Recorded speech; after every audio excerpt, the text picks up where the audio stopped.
Sa Arena Plus, astig ka sa sports. Dito, makakalaro ka sa isang app na sigurado. Ang official partner ng PBA, PVL at FIBA. Pwede ring panoorin sa app ang paborito mong sports. Maraming pagpipilian. Kahit saan man yan, masusubaybayan mo dito sa Pinas. Tuloy-tuloy na laro at saya, 24/7. Dito sa Arena Plus. Kaya download na at sumali sa Arena Plus. Dun tayo sa astig.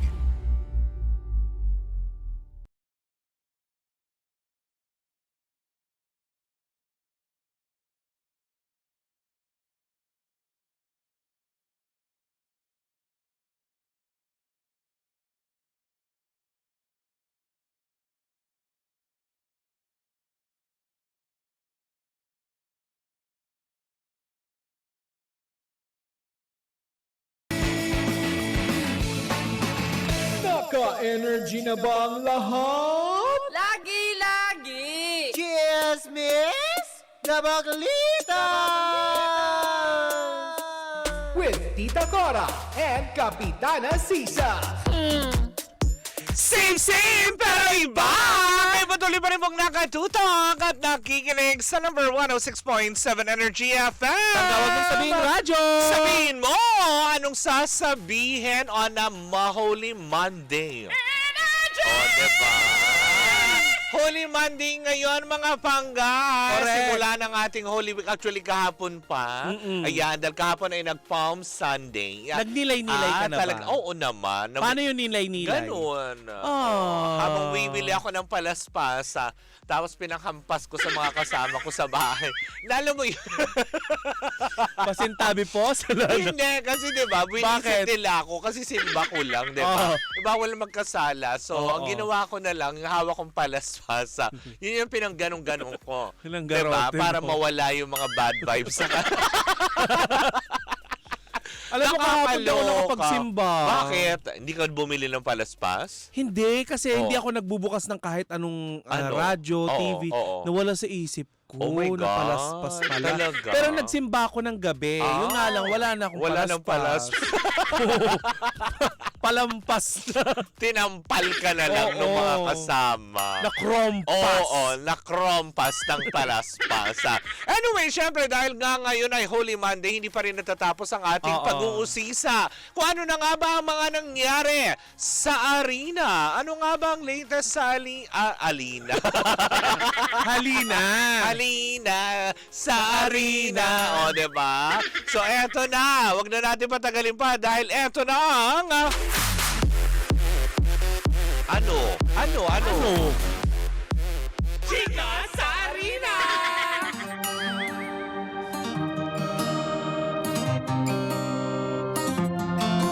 Huwag matakot sa hamon ng buhay. Yeah. Oh, diba?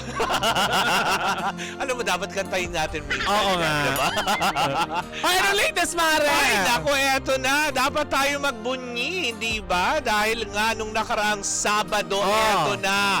Nakamit ng ating boksingerong si Yumer Marcial ang kanyang ikalimang pagkapanalo sa larangan ng professional boxing na kung saan nga naman tinalo niya itong Thailand boxer na si Teodsak Sinam.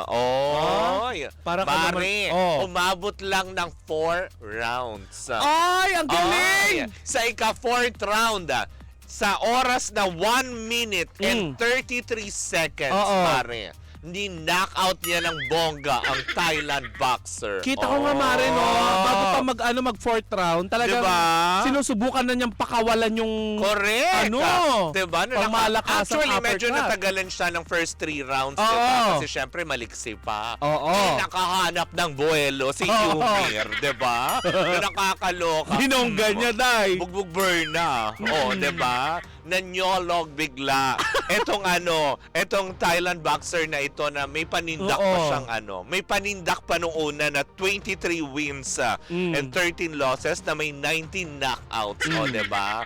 Paano ngayon? Ilang losses na? Edi ngayon may 14 na. O, diba? Nadagdagan na.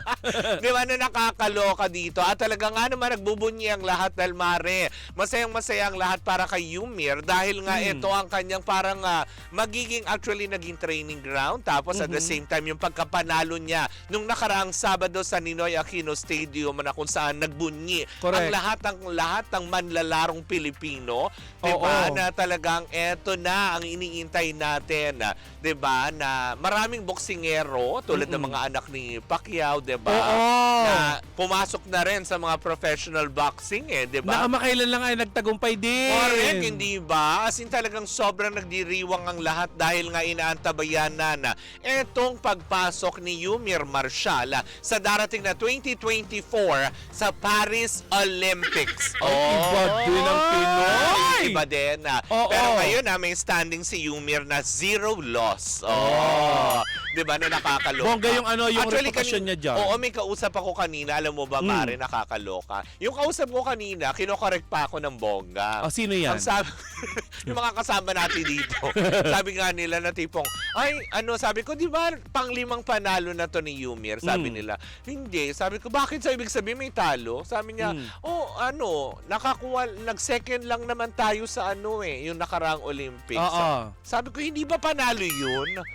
Oo, nag-second nga lang siya. Di panalo pa din, hindi Correct. tayo natalo, di ba? Oo, Na hindi tayo lot and nakakaloka. friends. Pero at least, di ba, masaya tayo para sa lahat na kahit papaano, meron na naman tayong isang kapwa Pilipino ang muling nag-uwi ng karangalan para sa ating bansa. O, di ba? Sa Alam mo, larangan. nakakatawa, Mare, buong pusong nagpasalamat itong si Yumir sa ating mga kababayan. True, diba? Ika nga niya ay sobrang grateful daw siya sa pagpasok niya. Oo. Nung marinig niya yung mga palakpakan nung nasa loob siya ng ring. Tama, At diba? nagpasalamat din siya, Mare, kay pambansang kamao Manny Pacquiao dahil ito daw ang nagtulak sa kanya Ay. upang pasukin ang boxing. Akala ko itinulak sa ilog. Hindi. Hindi sila mag-swimming. Oo. Mare, alam mo, ang daming sumuporta mga Pilipino at isa na Correct, dyan sa mga diba? namataan natin, si Senator Francis Tolentino na oo. kasalukuyang Philippine Olympic Committee Ay, President. very supportive talaga. Diba? Si Yes. Senator Francis Tolentino yan. Kasama niya din dyan ang World Boxing Council President Oo. na si Mauricio Sulaiman. In fairness, congratulations. Hi. Ba't ka magtatawa? Hoy, hindi yung tatawanan. Totoo yun. Hi, Daddy Mauricio. Diba? Daddy! Diba, ipagpatuloy lang po natin ang pagbubunyi, diba? At least, diba, bago magsimula ang Semana Santa, diba, ay talagang nga naman biniyayaan tayo muli ng bagong karangalan na sa laban ni Yumir Marshall laban sa Thai boxer nitong Sabado sa Ninoy Aquino Stadium. Correct. Diba? Ng Lilipad na yata siya ng Colorado diba, para mag-training ulit. In Diba, in fairness. 5 days. Ipagdasal natin itong Semana Santa na makamit natin Oo. ang gold, not bibe, but the medal. Siyang bibi na nagsabi ng kwak-kwak. Hindi kakanta ng kwak-kwak-kwak si Yumi. Kung hindi, diba, sana masungkit natin ang gintong medalya sa 2024 Paris Olympics. Feeling ko makukuha naman natin yan, Mare. Oo naman. Alam mo, ibang-iba siya maglaro kay Manny Pacquiao Diba? Kasi magkaiba talaga sila ng style. Si Manny dinadaan sa bilis Oo, diba? Sa lahat naman ng aspeto at sa lahat ng mga boksingerong lumaban, diba? Ay talaga may kanya-kanya silang style, diba? Ang Si linis Donaire, ng- diba? Na nakakaloka. Ang linis ng pagkaka-uppercut niya. Talagang, Diba? kung iba Talagang lang yun, tumalsik baka. talaga yung panga mo. Hindi talaga. Nyorlong. Oo. Pagka 1 minute and 33 seconds. Correct. O, diba? Sa 4th round na yan. But anyways, nako, eto na. At dyan po sumain nyo muna ang ating Chika sa Arena. At dyan sa atin ang Arena Plus Astig sa Sports. Nako, eto na, Mare. Tungo na tayo sa ating main chika. O, eto na. Ay, para namang yan, store. Hindi ito nagka-knockoutan. Ano? Kung hindi, marami na namang mga mata ng mga netizen ang hindi napakali. Bakit? Dahil nga noong nakaraang Sabado, Oh. nag-taping na Oh. ang Showtime host sa Family Feud ng GMA7 na kung saan nga naman naglaro sina Vice Ganda at Ann Curtis kasi maglalaban-laban sila sa ipalalabas na anniversary program program yata ng Family Feud. Oo. At sila magiging tampok. Nung Sabado, nag-taping na sila. Teka, Family Feud? Oo. Sino ang host niyan? Si Ding Dong Dantes. So, nagkita sila? Hindi, Mari, eto nga. Kaya sabi nga ng mga netizen na naman, Oo. ano na naman Karil, meron na namang prior commitment. Oo. Kasi nga, naglaro ang dalawang grupo, si Vice at si Ann. May Team Vice. Oo. Sa Team Vice, ang magkakakampi dyan, si Jong Hilario, si Jugs, tsaka si Chang Ami. Sa Team Ann naman, nandoon si... Sa isip ko si Chang Ami ng Pandakan. Hindi. O, si Chang Hindi. Ami Perez. Ami Perez. Oh. Tapos sa Team Ann, nandoon na maglalaro si Bong Navarro, si Teddy Corpus, Oo. at saka si OG Alcacid. Oo. O, diba? So parang ang sabi ng mga Otawnes, wait a minute, bakit wala ang Karil? Karil. Diba? Oo. O, given naman na wala si Kim Chu kasi busy sa kanyang diba? Sa kanyang pagtitaping ng kanyang What's Wrong with Secretary Kim or Oo. other commitment. Pero yun ang pinagtataka ng lahat na parang, teka sandali, bakit parang wala yata na naman? Baka nagmamarinate. Ng chicken barbecue. Na parang hindi na naman tuloy, napakali ang mga Otawnes sa parang tipong teka sandali Karil. Akala ko ba okay na sabi ng mga netizen. Bakit parang na sila parehas? Oo, na parang tuwing magkakaroon na lang ng ganito, katulad 'di ba yung sa GTV, nung nag-contract signing 'di ba nung absent. Dahil ang dahilan daw is merong prior commitment, which is sinabi naman din ni Karil yun, 'di ba? In-explain Wala niya ba siya yun nung na nag-float sila? nandun naman siya. Oo. Wala namang problema doon. Kumbaga dito sa GMA7, kasama siya, nandoon siya. Oo. Kumbaga ito naman ngayon, sinasabi ng mga tao sa Family Feud, ano ito, Karil? Meron na naman tayong prior commitment? Ano ba ito? Tagkataon lang ba na hindi siya kasama doon sa maglalaro? O umiiwas na naman? O, Naku diba? dear, hindi pwede mag-iwasan sa showbiz. Maliit ang mundo. Dahil wala nang chance. Dahil talagang, alam mo yun, sooner or later magkakasalubong talaga sila. Lalo pat April 6, magsisahim papawid na ang showtime sa GMA7. Kaya nga sabi ng ilan, hindi na naman, alam mo yun, muli na namang nabuhay ang issue sa pagitan nilang tatlo nila Marian Rivera na parang sabi ng ilan, pwede ba tigilan nyo naman na yung mag-asawa? Parang wala naman na yan kala Marian at Ding Dong. Siguro naman wala naman din. Or siguro, nagkataon lang din talaga na hindi siya pwede that day. Huwag natin bigyan ng pakahulugan niya na Mare, pang ilan na ba to? Pangalawa. Hindi mo rin masisisi yung mga tao kung mag-isip sila ng ano. Pangalawa na naman na hindi siya pwede. Ganun. Naku, Karil, totoo ba na umiiwas ka? Tapos kung diba, host pa, yung ex niya doon sa... Paano kaya yung maglalaro? Oo nga. Baka, Maski ako hindi ko pa na-try yun. Yung makipag-usap or makasama kunwari sa isang trabaho. Lalo yung na ex, trabaho. Diba? Oo. Diba? Diba na nakakaloka? Okay lang yan kung inuman. Correct, diba? Na nakakaloka. Diba? Kaya sabi tuloy ng ilan Mare na parang tipong nagkataon nga lang ba na meron na naman siyang trabaho? Or baka na naman meron na naman siyang, alam mo yun, na dahilan kung bakit wala na naman siya. Ako para sa akin, Mare, mukhang umiiwas. Oo. Kung pangalawang beses na to Diba? Kasi pangalawa na. Diba? Hindi na to parang, ay, ang galing naman. What a coincidence. Hindi siguro, Mare, Oo. ano na lang natin. Or baka iniiwas lang na lang talaga siya. Oo. Yung mga ganong aspeto. Hindi, baka delikadesa lang. Oo. Baka nahihiya pa, hindi pa. Kasi may mga ganun do naka-move on ka na, napatawad mo na yung tao, nagkaroon na ng reconciliation, pero hindi nyo pa kaya makitang isa't isa ulit. Oo, diba? O baka, ano kaya, may kinalaman kaya dito ang asawa ni Karil o si Marian kaya? Diba yung mga ganong aspeto? Oo, nirequest kaya ito ni Karil sa pamunuan ng Showtime? Truth, diba? Kaya nakakaloka lang din na isipin. Pero, well, wala naman sigurong masamang tinapay do. Kung ano man ang dahilan nila, for sure, meron naman yan matinding dahilan. Meron naman din yan, alam mo yon na kumbaga, explanation kung bakit hindi siya nakadalo dyan. Pero masaya pa rin tayo, for sure, papakantabayanan ng mga tao yan kung kailan nga ipalalabas yung naging taping nila last Saturday para sa Family Feud.